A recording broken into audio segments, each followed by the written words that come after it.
Hello，你好，我好，大家好，我係 Ella1 師傅。新嘅一年喎，2026年喎，Ella1 想同你哋講啲屬龍嘅人喎。咁樣屬龍嘅人呢，今年入邊有吉星高照，咁樣運氣呢係 OK 嘅。不過你要記得喎，有好多個小人喎。不過無論做咩事情都好，人際關係要多啲。所以今年入邊呢，屬龍嘅人呢，做咩都好，千祈唔好諗住樣樣嘢都得啊。不過你眼前見到嘅嘢係得嘅。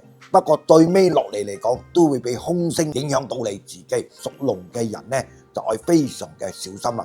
2026年入邊，記得屬龍嘅人雖然係冇犯太歲，最好今年入邊呢去轉一個嘅國運，正月14嘅情況同埋正月15嘅就轉運呢，就比較好啲啦。咁屬龍嘅人係講有家室嘅人，今年入邊呢，最好就換一個嘅荷包，跟住呢年30晚嗰日入邊，就叫老婆呢。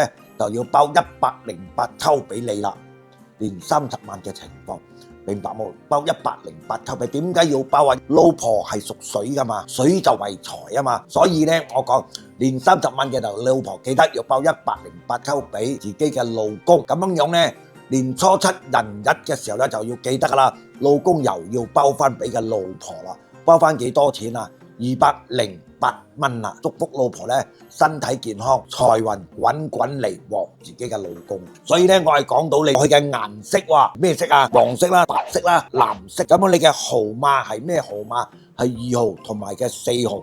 你嘅貴人係屬羊嘅，同埋屬兔仔嘅。所以記得屬龍嘅人呢，冇你感情做事，明白冇？感情線今年入邊呢，平平咁過。唔係非常嘅好嘅問題，雖然佢嘅事業嘅方面好多生意嚟，不過睇唔到咩錢嘅嘛，因為呢度留啲，嗰度留啲，就會講個失財一切嘅情況啦，明白冇？